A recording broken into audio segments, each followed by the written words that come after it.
So we all live in Chicago, and we all know that Chicago is quite an infamous location with infamous history, a land of criminals and corrupt politicians that tend to run the city and have run the city for a very long time. And yet it's also a city where heroes have attempted to stand up to the machine. In Chicago, for example, there's a man named Elliot Ness. If you've ever seen the movie The Untouchables, he's like the main character there. And so the story of The Untouchables is more or less vaguely accurate. He really did exist. The main characters, like Al Capone, really was a powerful, corrupt, criminal mastermind who had his fingers in every element of the Chicago system. The judiciary, the elected officials, he controlled police, literally everything. And Elliot Ness really was one of these people that were dubbed the Untouchables because they tried to be as, I guess you would say, as immune to the corruption as possible.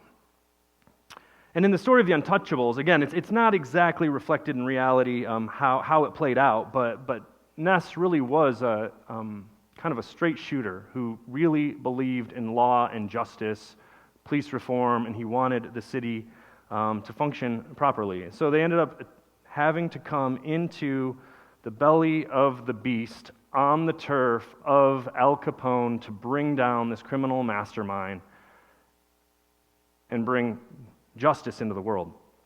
He had to stand when there were threats on his life, on his family's life, and he had to refuse to back down when he knew what the right thing was to do, to take on this corrupt political machine.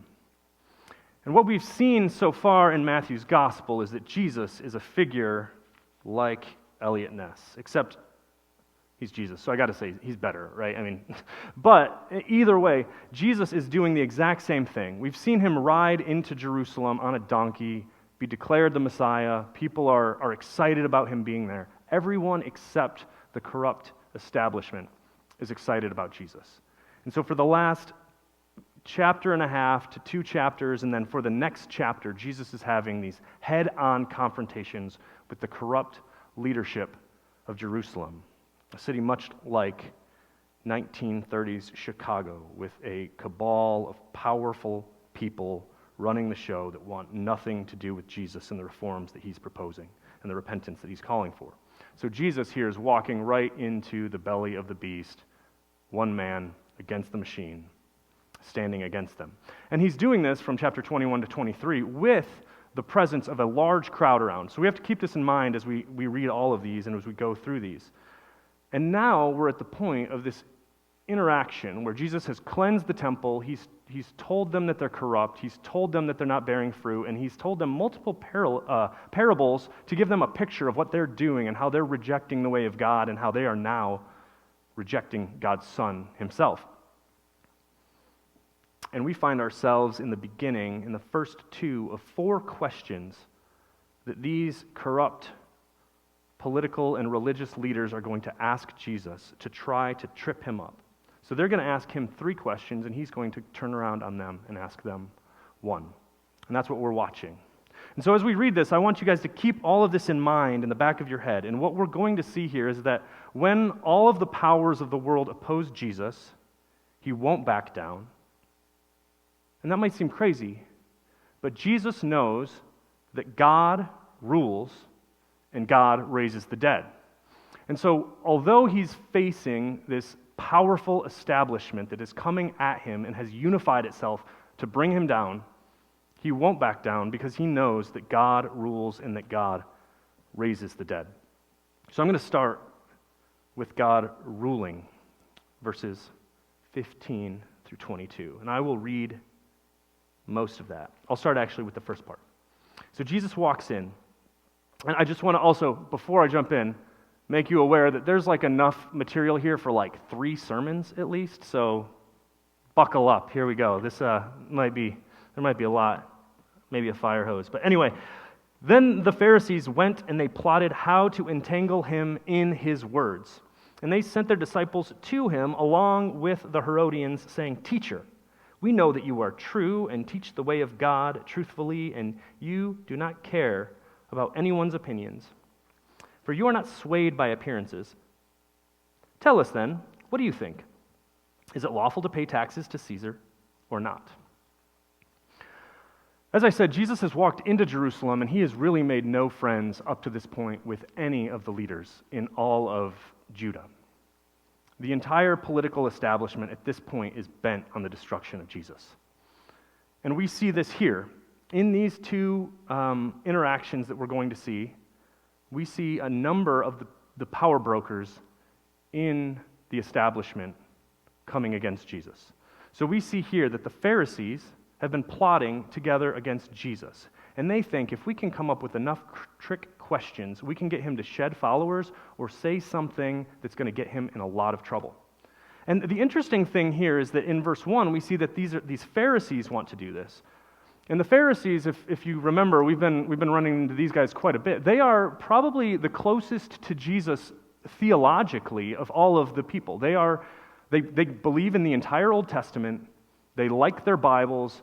They just like to make more rules that go on top of the Bible, and they like to be the ones in charge telling everybody else how to obey the Bible. And so the Pharisees are really the kind of teachers of the people. They are the leaders. They know God's word for the most part. At least they know that if they preach God's word, they have status. And on top of that, they also believe that if they can just whip this nation into shape, then maybe God will love them and get them out of the bad situation that they're in. So that's the Pharisees. And they are not so much fans of the Roman occupation. They don't want the Romans to be there. They don't want to have to pay taxes to the Romans, but they're not necessarily militant in their opposition. They're not going to start a revolution, because they also have a pretty good thing going with their situation.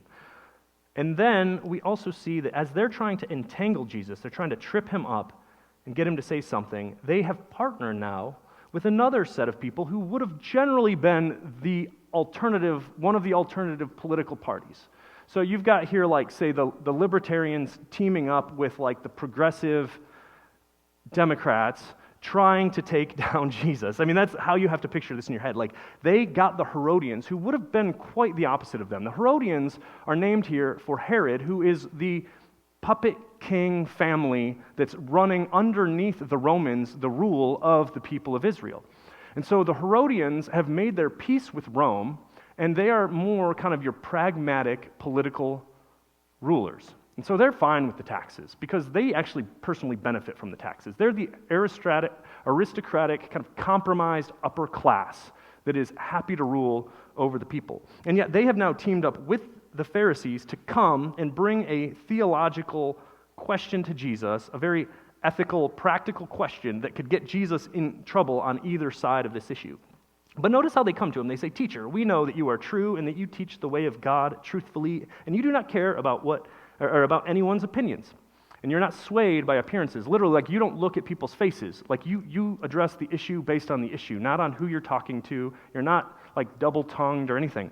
And all of this is absolutely true, but the thing is they're coming to try to butter Jesus up, to get him maybe to be extra bold in his speech, because they're kind of playing to the fact that Jesus is a straight shooter, honest, speaks what he thinks is true. They come to him and they ask him a very hot-button issue. Is it lawful to pay taxes to Caesar or not? And of course, they don't mean, like, is it a legal thing to do under the Roman situation? Because, like, of course the Romans want them to pay taxes. What they are asking here is, does God want us to pay taxes to the Romans? The Pharisees don't like the taxes. The Herodians are fine with them. And then you also need to know that there's a third group of people that had quite a bit of influence and were relatively well-known, maybe popular, called, they're kind of a broad group of people, so there wasn't necessarily one organization, but this group called the Zealots. And we know that one of Jesus' followers was actually originally a zealot. And the Zealots were actually more the political revolutionaries who were thought that if they were pure and they were serving God, then they should be starting a revolution, refusing to comply in any way with the Romans, and actually they should oust the Romans and do whatever they could to fight and destroy the Roman occupiers. And so you've got these three groups that are kind of in three different positions here, and they know that if they can either get Jesus to side with the Herodians and say, yes, pay taxes, then a lot of Jesus' followers will be shed. If they can get him to, including these zealots, they might actually become enemies of Jesus. And a lot of the people didn't like to pay taxes either, and so they would have probably been quite upset with Jesus. However, if you said, no, don't pay taxes, well, then the Romans would probably have a problem with him, and they might come after him as an insurrectionist or something. And so this is a really tough spot that they've put Jesus in, they think. They've asked him a question, and they're hoping that he doesn't have a good answer for it, because no matter what, someone's going to be mad about how he answers this question. But Jesus says here, I guess I'll read that section. But Jesus, aware of their malice, said, "Why do you put me to the test, you hypocrites? Show me the coin for the tax." And they brought him a denarius. And Jesus said to them, "Whose likeness and inscription is this?" And they said, "Caesar's." Then he said to them, "Therefore, render to Caesar the things that are Caesar's, and to God the things that are God's." And when they heard it, they marveled. And they left him and went away. So they're saying, does God want us to pay taxes to Caesar or not? There's a lot hinging on this. Jesus buys himself a little bit of time. First, he says, you guys are hypocrites. This isn't an honest question. He sees their malice. He sees that they're trying to trip him up. He knows that this is an ambush. And he doesn't want, and he's not going to play right into their hands. So he calls them hypocrites from the outset. He sees through them trying to butter him up. And then he buys himself some time, and he says, anybody got the coin you used to pay the poll tax here? Can someone show me this coin? And if it doesn't say who gave it to him, but if the Pharisees gave him the coin, it's kind of ironic, because it would have shown their hypocrisy that they were happy to use the Roman coins, even though they refused to acknowledge the Romans' position. And if the Herodians had the coins, then that makes perfect sense with their situation. But either way, someone produces a denarius, which would have been roughly a day's labor, and it would have been the coin that the people needed to pay to the Romans for the service that the Romans provided, which would have been security and roads and maybe some building projects and infrastructure and those, and also to fund their occupation of the land. And so Jesus looks at the coin, holds it up in front of him. Imagine it's the equivalent of one of our gold coins or something. And he says, whose image and inscription are on this? And all of the coins at that time would have, just like our coins, have old presidents' faces. I wouldn't say our politicians are maybe less arrogant than back then, but back then it wasn't as bad to be as blatantly arrogant. So the most recent emperor would just stamp his own face on all of his coins. So Jesus is likely holding a coin with the picture of Tiberius Caesar on it, and he is the current Roman emperor at the time of Jesus. And so it would have been his face on the thing, and it would have said in the inscription, Tiberius Caesar, Augustus, son of the deified Augustus, chief priest, which just the statements on the coin itself would have been blasphemous to most of the people of Israel. It's saying he's Tiberius Caesar, he's deified, he's the son of the guy who's proclaimed himself to be God. And he's now a chief priest to that God, this guy. But either way, Jesus holds it up, asks them, okay, well, whose picture, whose image, and whose inscription are on this? Simple question. And of course, I think they see where he's going with this, maybe. Because they don't really give a very good, they literally give a one-word response. Caesar's. And then Jesus says to them, therefore render to Caesar the things that are Caesar's, and to God the things that are God's. It's a simple answer. Give to Caesar Caesar's, give to God God's. Or return to Caesar Caesar's, return to God God's. Caesar's image was on that coin. He had had it made. He had some sort of right and authority over it. If they're using his money, they might as well give him some of it back if he asks for it, especially since he is providing them with some services that are the sort of services that even God says governments should be providing for their people. So, the short version of the interpretation that often comes out of this passage is we should pay our taxes. So as Christians, quick answer, if anyone says, should we pay our taxes? Say, yeah, Jesus said to. That's it. But there's a little bit more to this. So I'm actually going to go to a different passage of the Bible. I don't do this much. I normally read it shorter, but this is a long one, and I didn't want to have to paste it into my notes. So I'm going to read this. So this is the Apostle Paul in Romans chapter 13, kind of elaborating on some of the concepts that the Christians in the early church took from Jesus' teaching here and elsewhere and kind of compiled into a theology of how Christians should interact with their ruling government if it's not, say, a Christian government, if it is not a Jewish government that has the exact same belief system as that government.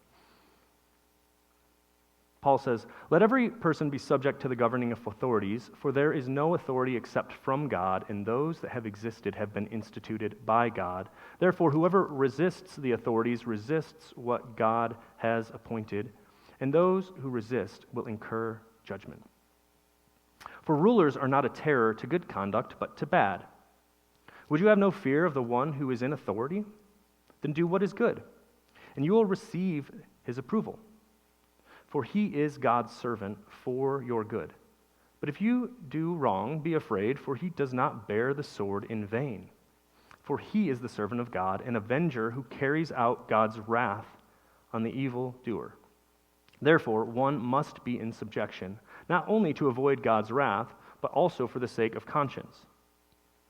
For because of this, you also pay taxes. For the authorities are ministers of God, attending to this very thing.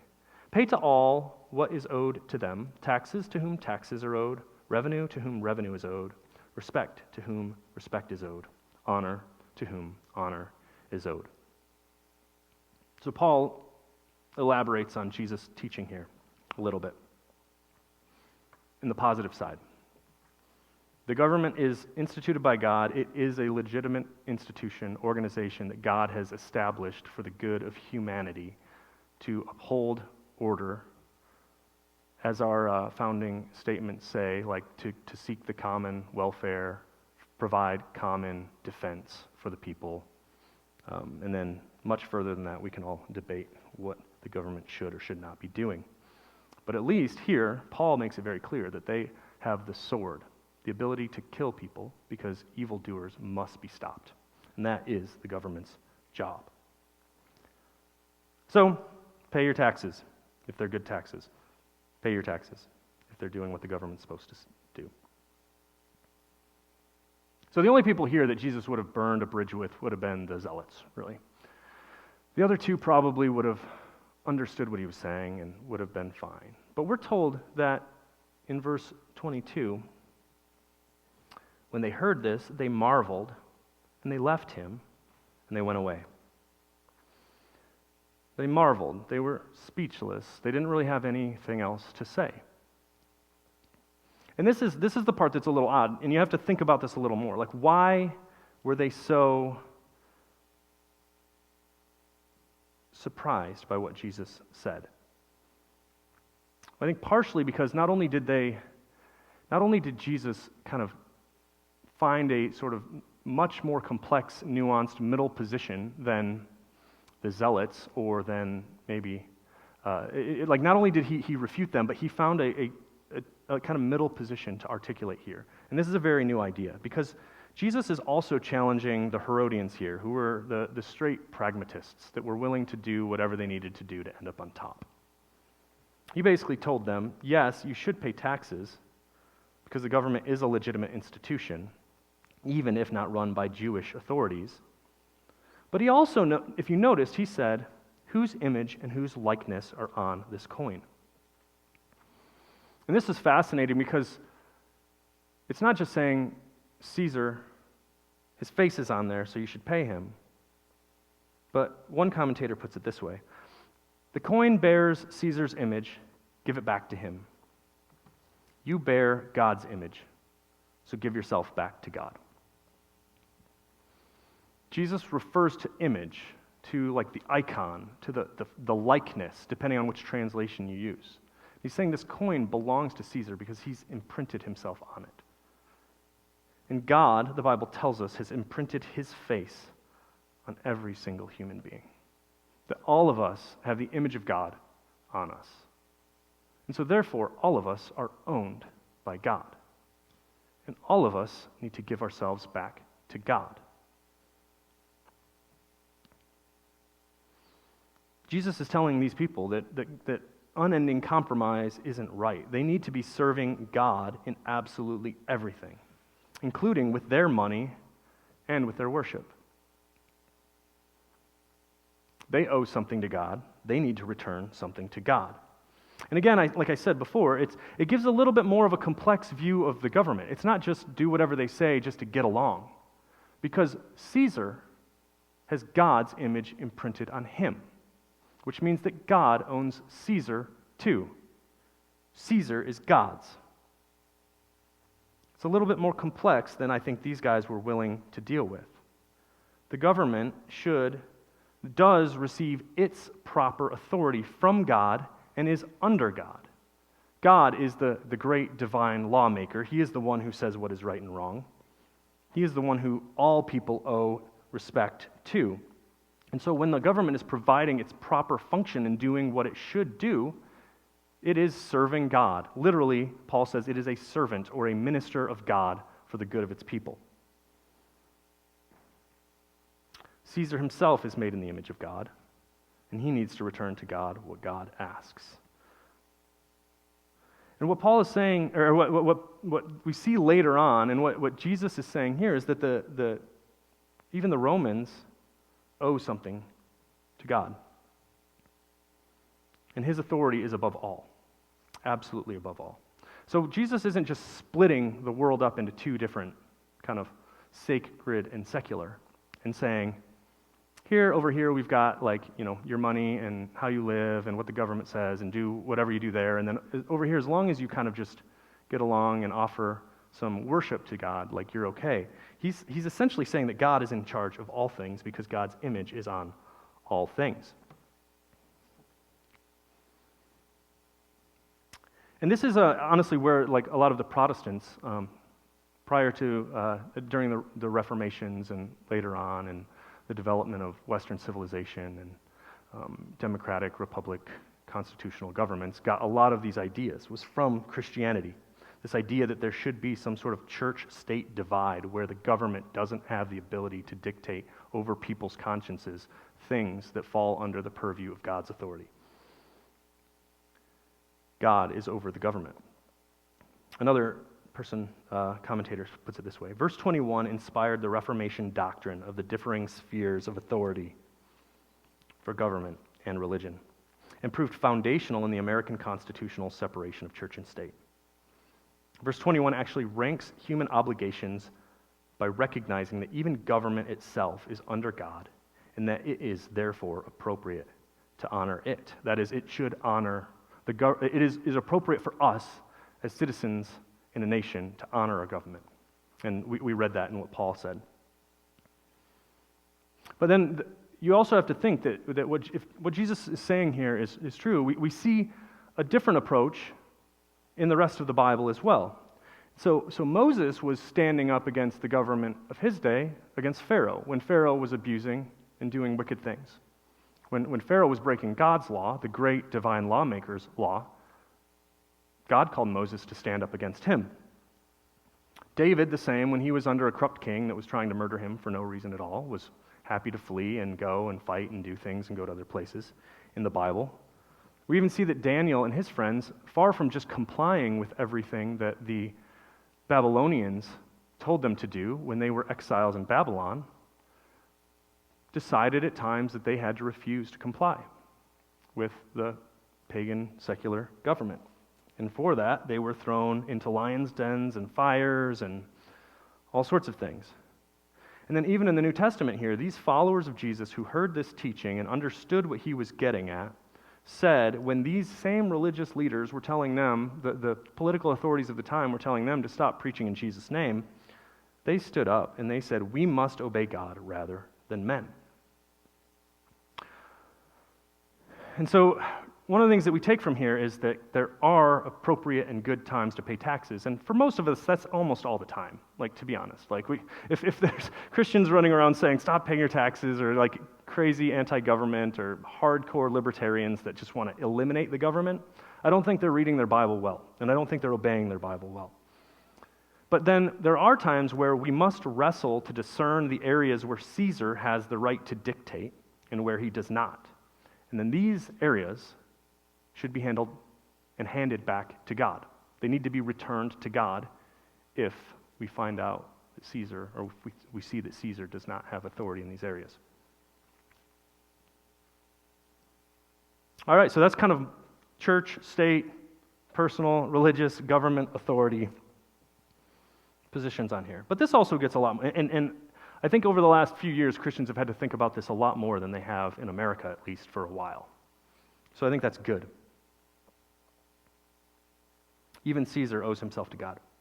And yet, one of the things that we need to do here is take this all the way down to the personal level. Because it's not just a debate of when and how to pay taxes or submit to Caesar. What Jesus is saying is give to God God's. Another commentator says, if one renders to the state its restricted due, all the more was one to render to God his unrestricted due. The totality of one's being and substance, one's existence, was to be rendered to God and nothing else. If you have God's image stamped on you by virtue of being a human, then you owe God everything. Again, God rules over everything, over Caesar and over each one of us. So my question is, do you recognize God's authority in your life? And when you think of how you're returning things to God, oftentimes pastors, theologians use the 3 T's of time, talent, treasure. Some people have thrown some other things on there, but like your time, what do you do with your life? Is your life being used to serve God? Are you serving God actively in your life? Are you setting aside time for Him, for church, for fellowship with other believers, for reading, for praying? Do you use the skills, the health, the abilities that God's given you to serve Him? Do you use your mouth to speak for Him? And then, same with your money. If you're giving money back to Caesar, are you giving a portion of your money back to God? Are you giving it to people in need? Are you giving it to churches? Are you giving it to the mission of God in the world to make disciples? This is what God demands of you, and this is what Jesus says. Give to God God's. Return to God God's. And we could even get a lot more detailed here, but the idea of Christian stewardship is that God owns us and He owns everything we have. So it's not like we're being kind of like nice to God by giving it back. Like He has given us things to steward, to manage for Him. And we do that. We are called to manage them and to return to God what is due to Him. Everything about us. So we see Jesus is not going to back down. He's happy to stand. He's happy to argue against the machine here because He knows that God rules. He is in charge over all of these people and even over Caesar. That's why He doesn't back down. And now let's look at the next section. God raises the dead. 23 through 33. The same day Sadducees came to Him, who say that there is no resurrection, and they asked Him a question, saying, Teacher, Moses said, if a man dies having no children, his brother must marry the widow and raise up offspring for his brother. Now there were 7 brothers among us. The first married and died, and having no offspring, left his wife to his brother. And so too the second, and the third, down to the 7th. And after them all, the woman died. In the resurrection, therefore, of the 7, whose wife will she be? For they all had her.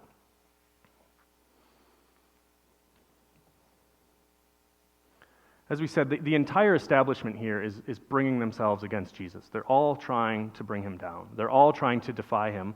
And so when the Pharisees and the Herodians see that their attempt did not work, when they couldn't trip him up, they then back off, and the next group comes in. And the Sadducees were, again, another aristocratic, kind of high-class group. The chief priests and their family were often from the Sadducees. So they were a pretty powerful group, even if they represented a very small minority in the people of Israel. And we're told here, off the bat, Matthew wants to make sure that we know that they say there is no resurrection, which means that they believe that there will be no one will be raised at the end. They basically believe that the human soul died with the body. So at death, the human soul's gone. And in some ways, they very much limited their belief in God and the way that he interacts with the world. And in fact, they also denied that a good chunk of the Bible at their time was even Bible. Like they only read and acknowledged, or they only at least acknowledged the authority of the first 5 books of the Bible. Genesis through Deuteronomy, the Pentateuch. They said, like, that's it. That's all we'll read. The rest of that stuff might be fine and useful, but it's not authoritative, and so we won't read the rest of the Bible. Pharisees, Jesus, all the others looked at the entire Old Testament that we have today as God's Word. But they didn't. They wouldn't acknowledge it. And they kind of thought, well, God created, he did all this stuff, he did this stuff for the people of Israel, but he's kind of just like left us on our own. If we die, we die. If we live, we live. They were very, very worldly in that sense.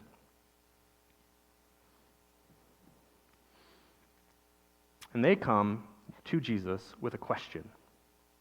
They're asking him about this situation of levirate marriage. And their quote actually here, Deuteronomy 25:5. But what the reason they're doing this is because they're quoting this. And if you know the story of like Ruth, then you know that like this was actually practiced at certain points. If a family all lived together and a man married a wife, the idea was that the family lineage needed to be continued. And if the brother died, then another brother would step in and they would help raise children in the name of the brother who had passed away so that they would be able to continue the family line and they would be able to continue the inheritance and that the land would continue going on to the people that it needed to. And so this was the established assumption at that time. And we don't know how much it was really practiced up to that point. But they come to Jesus with this absurd story of 7 brothers that all marry the same woman. They all die, they don't produce any children, and then the woman dies. And they could have done this, they could have made their point with just like one brother and then his next brother. Like it could have been 2 brothers and the same question would have been valid. But they're trying to make, in front of the crowd and everyone, make Jesus and his view of the resurrection look as dumb as possible by saying 7 whole brothers were involved in this. Then they're all, in their assumption, they're going to be raised again if you believe in the resurrection. And they believed that the new life, the resurrection life, would be pretty much the same as the current life, except maybe a little better. So, like, what's going to happen then? How are they all going to be married? How is this going to work? This seems silly, doesn't it? That makes the resurrection silly.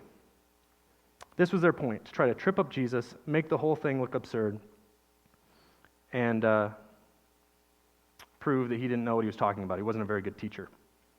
But Jesus immediately, I love this, he does not even mince words here. He says in verse 29, it says, "But Jesus answered them, 'You are wrong, because you know neither the Scriptures nor the power of God. For in the resurrection they neither marry nor are given in marriage, but are like angels in heaven. And as for the resurrection of the dead, have you not read what was said to you by God? I am the God of Abraham and the God of Isaac and the God of Jacob. He is not the God of the dead, but of the living.' And when the crowd heard it, they were astonished at his teaching." So Jesus just straight up says, like, you have no idea what you're talking about. The word, like, when he says you're wrong, he literally says, like, you're wandering around, like you're lost. Like, you guys are so far gone that you don't know how the Bible works. In fact, you've rejected so much of the Bible that you don't know the Scriptures. Because in Daniel chapter 12, we're told explicitly in Daniel chapter 12 and verse 2, "And many of those who sleep in the dust of the earth shall awake, some to everlasting life, and some to shame and everlasting contempt. And there's other places in the Old Testament that allude to the resurrection, to being brought out of the grave, to eternal life, and all of these things. But there's at least one verse that's very explicit. But because they've rejected a lot of God's word and a lot of God's prophets, they didn't believe. They didn't know God's word. But Jesus' point here is they also don't read the Pentateuch very well either. And we'll see that in a second. But he also tells them, you don't understand the power of God. You seem to think that somehow God created the world, but he can't do anything else in it. Like, he can't resurrect people. He can't sort this out. Like, your minds have so limited the power of God that you think that this is it, and this is how this is going to work. And then Jesus answers them. He says, well, in the resurrection, there's no marriage. It's not the same as here. You might think it's similar, but it's not the exact same thing. When the resurrection happens, there will be differences. People won't get married. One, because what Jesus is saying, and what we know is that there will be no need in eternity for procreation, which is the main reason for marriage. And so if there's no procreation, no creating children, then marriage won't be necessary. And in the resurrection, if anyone here is married and they love their spouse and they think, oh, this is sad, there will be no resurrection, I understand, but the reality is that in the resurrection, he's saying you'll be like the angels of God, not in the sense that we'll be exactly how the angels are, but be perfect beings who have perfect fellowship with God and with one another. All of the love and the intimacy and all of the benefits of marriage that we experience now won't be needed because we'll all experience that in the most perfect way in the eternal state, in the resurrection. But then Jesus actually addresses the issue of the resurrection. And he quotes to them a passage. And this passage is an important passage there in verses 31 and 32. He quotes the burning bush passage in Exodus chapter 3 and 6. So this is where Moses is out wandering and he stumbles across this, and God appears to him in the bush and starts speaking. And the reason that Jesus quotes this one is because it's actually in the first 5 books of the Bible. The first 5 books of the Bible don't talk explicitly about the resurrection, but Jesus is saying here that God, at the time of Moses, hundreds of years after the death of Abraham, Isaac, and Jacob, still considers himself to be their God. It's not like I was the God of those dead guys before they came. So it's not. So in some sense, you could say this is a play on words, and some people who are critical have said, oh, this is just a funny play on words that Jesus is using here for a present tense verb to refer to these people, saying, I am still their God. But I think there's also a really profound truth here, and I think the people all knew this, which is why they're all marveling and why it really shut down the people. Because what God is saying, what Jesus is saying here is that when God chooses a people, when he selects, when he adopts people, when he saves them, when he makes a covenant with them so that they are his people and he is their God, it is a covenant that is not limited by this life. Knowing God, according to the Bible, is eternal life. Having a relationship with God is eternal. God made us to be eternal, and he doesn't save and then just throw away the thing that he saved. Having God as your God makes you eternal. And so all Jesus is arguing here is that there is something like life after death, right? He doesn't explicitly point to this verse and show the resurrection because that didn't exist in the Pentateuch, but they denied any sort of existence after death at all. And Jesus is saying, you guys don't understand the nature of reality. You don't understand what it means to have a relationship with God or anything. If you did, you would know that death cannot separate you from the love of God in Christ Jesus our Lord. If God saves someone, he keeps them forever. That's what God does. That's the kind of God that Jesus worshiped. That's the kind of God that Jesus was. God, and some people might say, well, this all sounds silly, right? I mean, we've been hearing all the way through even the Advent series, looking at Jesus, expecting his second coming, expecting something like the resurrection to happen and the whole world to be restored. And Some people might argue, well, that's just kind of wishful thinking, right? I mean, that's a little over the top. Sometimes it's hard to believe. But if we do believe there is a God at all, if we believe that there's a God who could create something out of nothing and could invent life to begin with, then can't he fix things, bring people back to life, put life back into the thing that he's already created that's died after rebelling? Like, isn't that within God's power? It's not that much of a stretch. If you believe that God created the world, that there even is a God, then God can do any of these things. Putting life back in a body is no problem for God. That's Jesus' point. God can do whatever he wants. And so the crowds are amazed. The Sadducees, they understand Jesus' point. They're silenced. Jesus didn't back down from these people because he knew that God can raise the dead. And the thing that I want to add here is, so we've seen that Jesus, he doesn't back down because God rules. Jesus doesn't back down because God raises the dead. But the reason that Jesus is killed in the end is because Jesus claims to be God. So Jesus is claiming that he has the ability to rule all things and that he can raise from the dead. In Matthew 26, when he's at his trial, they ask him, they say, "Tell us if you are the Christ, the Son of God." And Jesus says, "You have said so, but I tell you, from now on you will see the Son of Man seated at the right hand of power and coming on the clouds of heaven." Referring back to Daniel and this idea of this God-man, God that looks like a man coming and setting up an eternal kingdom that will rule forever.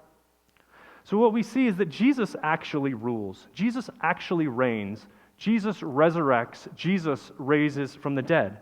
Jesus is actually going to be put to death soon because he will not back down. He stands against these people. They'll put him on a fake trial. They will throw him before the Romans, even though he didn't do anything to the Romans, and he will be killed. And yet, he will also raise from the dead. And it was important for Christ to die and to be raised. We're told in 1 Corinthians 15, but if in fact Christ has been raised from the dead, and he is the first fruits of those who have fallen asleep. For as by a man came death, but by a man has come also the resurrection of the dead. And then when Jesus comes back from the dead, he's the first to be raised as the first fruits, the one who will raise before all other resurrections. Jesus' resurrection is a promise that resurrection is coming for those who follow him. And then Jesus, in the end of this gospel, we keep alluding to it. Ariel even pointed to this passage again today at the beginning of the service. But Jesus says to his disciples at the end, "All authority in heaven and earth has been given to me, so go and make disciples." Jesus rules. Jesus is raised. Jesus will raise all people. He has all power. He has a perfect kingdom, and he will raise everyone from the dead. And so, as we close, and I'm closing my 2 sermons in one today, but there's a few other things I have to say. The basic applications for this, one, are that if you are not a Christian, there will be a resurrection. Daniel said that some will be raised to life, and some will be raised to condemnation, to corruption, to shame, to horror. If you don't follow Jesus, if you have not acknowledged his rule and are not following him, if you don't believe that he raised, he really did, and he is ruling now. But if you repent and you believe in him, when the resurrection happens, you will live forever with him. If you don't repent, you will not be with Jesus in the resurrection. The resurrection will happen, and everyone will be forced to acknowledge Jesus at some point. But if you acknowledge him now, you'll be raised to eternal life. And then for those who do acknowledge Jesus, then we're called, just like Jesus is, to stand with Jesus and to stand for Jesus, to make disciples, as Jesus told us, "Go therefore and make disciples of all nations, baptizing them in the name of the Father and the Son and the Holy Spirit, teaching them to observe all that I've commanded you." Christians should be teaching, should be standing, should be proclaiming the truth. And then when we talk about this idea of all authority and all power, Titus 2 says, "Declare these things, exhort and rebuke with all authority, and let no one disregard you." God rules. Jesus rules. Jesus doesn't back down to these people when they challenge him, and he calls his disciples to do the same, to speak God's word. And one way that we can do this is by not running away from controversy. Another commentator said, "Controversy for the truth is an aspect of Christian leadership which is widely neglected today, since tolerance seems to be almost the only virtue." But Christ, here in this verse, he was a controversialist, and so should his disciples be, if the need arises, especially when they are in positions of leadership and truth is dragged through the dirt. I don't know if Bethany's ever acknowledged this before, but this week is actually the Sanctity of Life Sunday. And this is the Sunday every year that many churches remember the Roe versus Wade decision of the Supreme Court that basically made abortion on demand the rule of the law in this nation. Jesus says here that the image of God is stamped on all people. We've seen this. God's image is on all people and all lives. All people made in the image of God have value and worth. So whether through some sort of abortion on demand or euthanasia, any sort of unlawful taking of human life for any reason, of innocent human life, is wrong. There are very few existing exceptions to this rule, medical exceptions for extreme life of the mother or something like that.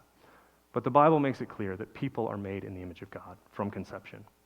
And today is the Sanctity of Human Life Sunday, so I wanted to state that. But there are a lot of other highly controversial issues in our day. Not only abortion, and Christians have to stand for all of them.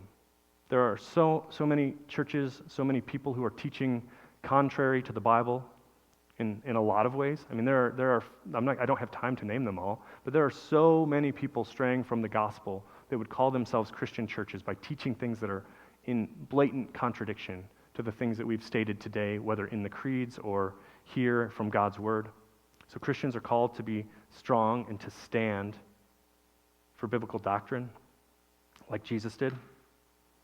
Christians are called to stand for biblical ethics, whatever that looks like, whether it is the topic of abortion, whether it's a topic of human sexuality and what that looks like and how you define what is or isn't right. The Bible has a lot to say about that, and it is very clear what clear, good human sexuality looks like. The Bible also is very clear on what justice looks like, what righteousness looks like, how laws should be applied, how people should be treated. And Christians should clearly stand up for all of those things as well. And just like Eliot Ness was not willing to back down to Al Capone and his powerful regime, Christians need to be like Jesus, who would not value his life over the truth in standing and proclaiming God's word. I kind of apologize for this, but this song has been popping into my head every single time I've been preparing sermons, or not every time, but a lot of these sermons from Matthew's gospel. Jesus does not back down.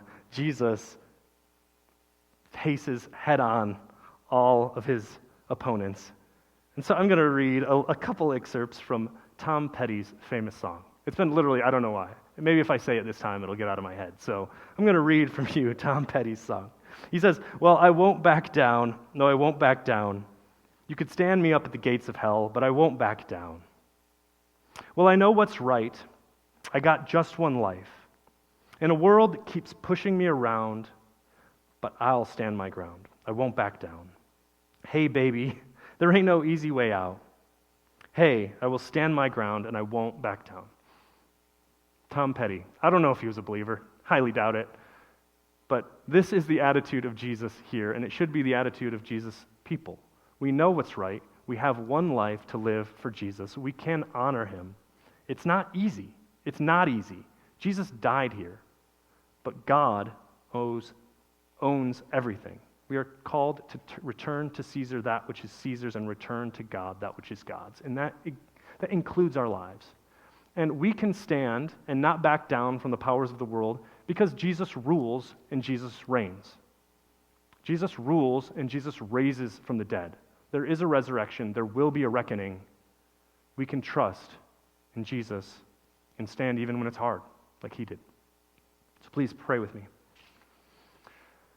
Father, I thank you for your word. I thank you for your powerful, bold, truthful Son who is not swayed by people's appearances, who is not swayed by opinions, but stands for your word.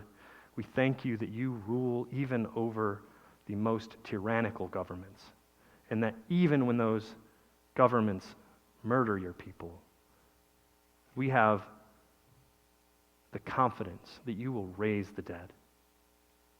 Father, I pray that you would give us boldness as believers to speak your word, to make disciples, to do what is right, to do what you have called us to do, even in the midst of a world bent on destroying us. Father, I pray that we would do this with attitudes of love and grace and submission to Christ. Lord, I pray this all in Jesus' name. Amen.